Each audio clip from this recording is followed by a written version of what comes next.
नमस्कार दोस्तों, आप सभी का आपके अपने YouTube channel MP study IQ GK के YouTube चैनल पर बहुत बहुत स्वागत है। दोस्तों, आज हम रीजनिंग के इंपॉर्टेंट क्वेश्चनों को लेकर आए हैं जो कि आपके RRB NTPC, SSC GD, SSC CGL, CPO इसी प्रकार के गवर्नमेंट एग्जाम पूछे गए हैं और आने वाले एग्जाम में पूछे जा सकते हैं। तो जाके आप रीजनिंग के इन सभी प्रैक्टिस सेट को जरूर देखिए ताकि आपको एग्जाम में क्वेश्चन को हल करने में आसानी हो और पता चल सके कि किस प्रकार के रीजनिंग क्वेश्चन हमारे एग्जाम में पूछे जाते हैं।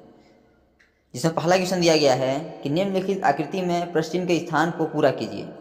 बताना, जो आपको आकृति दिख रहा है इस आकृति में बताना है कि जो आपका यह आपका जो भाग दिख रहा है इसमें जो आपका 4 ऑप्शन है उसमें से किस ऑप्शन को हम रख दें कि आकृति पूरी हो जाए। तो आप ध्यान से यदि देखेंगे तो आकृति क्या है, यहाँ से आपका यह बन रहा है तो यहाँ से भी ऐसे भी बन जाएगा। क्या हो जाएगा, यह इस प्रकार से यह पूरा हो जाएगा। क्या हो जाएगा, यह यहाँ से यह पूरा हो जाएगा।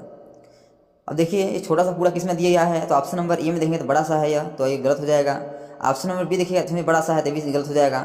ऑप्शन नंबर सी में देखते हैं तो छोटा सा है, यानी कि इसको हो सकता है भी आंसर। अब ऑप्शन नंबर डी में भी छोटा सा है, यानी ऑप्शन नंबर सी और डी में से कोई आंसर होगा। आगे मिलाते हैं तो एक बड़ा सा बनेगा ये वाला, इस पर बड़ा सा बनेगा। और यह बड़ा सा कहाँ है देखिएगा तो बड़ा सा नहीं है, आपका थोड़ा छोटा है, तो ऑप्शन नंबर सी भी कट जाएगा। अब तो आपको पता चलेगा कि क्लियर है कि ऑप्शन नंबर डी ही आंसर होगा। लेकिन आगे भी मिला लेते हैं आपको समझने के लिए। जो आप देखेंगे आप कि जो आपका वृत्त है इस वृत्त के सामने है वृत्त दिख रहा है, यानी गोला के सामने गोला दिख रहा है। तो जो आपके आयत के आकार का है ये, उस यहाँ भी एक आयत के आकार का बनेगा, यानी यहाँ भी एक ऐसे इस प्रकार से आयत के आकार का बनेगा। अब देखिए इस प्रकार के इसमें बना हुआ है, तो आप देखेंगे तो आपका यह ऑप्शन नंबर डी में ही दिया गया है, इसे इसका option number D correct answer हो जाएगा। और यहाँ भी आप 3 लाइन खींच सकते हैं क्योंकि सभी में 3-3 लाइन किया गया है। अगला दिया गया है कि नीचे दिए गए कागज को मोड़ा और काटा जाता है तो उसे खोलने पर क्या होगा। बताना है कि पहले कागज था उसे हम इस प्रकार से मोड़ दिए हैं, इस प्रकार से उस कागज़ को मोड़ दिया गया है। इसके बाद कागज़ को फिर ऐसे मोड़ा गया है और मोड़ने के बाद आपका इस आकृति से कट किया गया है, यानी इस प्रकार आकृति से इसमें कट किया गया है। तो जैसे खोलेंगे कैसा दिखेगा, तो जब इसे आप खोलेंगे ना तो आपका यह इस प्रकार से दिखेगा, यानी कि जो आपका यह गोला है ना ये जो आपका ऐसे खुलेगा इस साइड से, क्या हो जाएगा, यह आपके बिंदी इसी प्रकार से बना रहेगा, यानी कि यह आपका आकृति इसी प्रकार से इसमें बना रहेगा इस प्रकार से। और यह आकृति आपका यही ऐसे हो जाएगी। फिर यदि नीचे खोलेंगे तो इस प्रकार से हो जाएगी। यह आपका ऊपर जो यक इस प्रकार से है, जो आपका ऊपर में यक है वो नीचे में क्या हो जाएगा, नीचे में एक हो जाएगा। तो यह एक नीचे में एक बन जाएगा, तो यहाँ क्या हो जाएगा, ऊपर में 2 बराबर हो जाएंगे और एक नीचे हो जाएगा, इस प्रकार से हो जाएगा।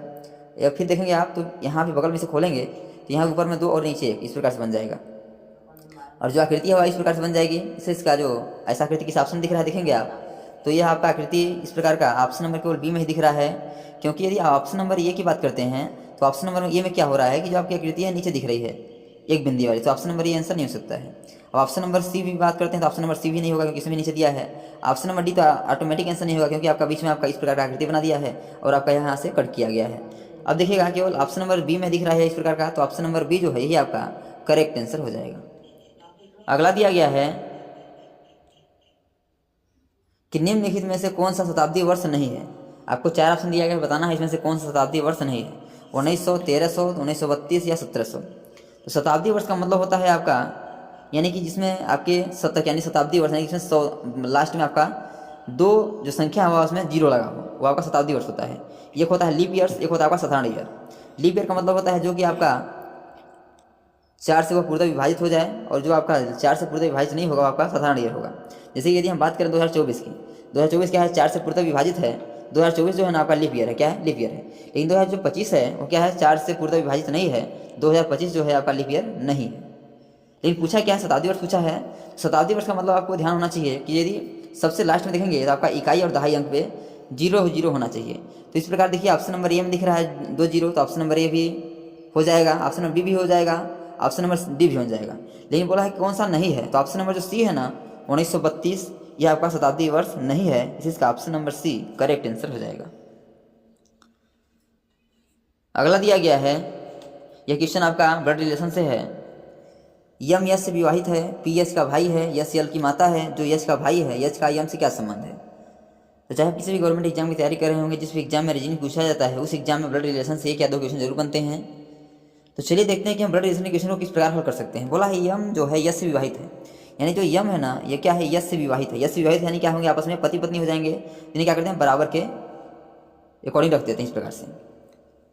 फिर बोला है पी एच का भाई है, हमें पी और एच के बारे में कोई पता नहीं है तो इसे अभी छोड़ देते हैं। फिर आगे देखिएगा यस यल की माता है, जो यस है ना किसकी माता है, यल की माता है।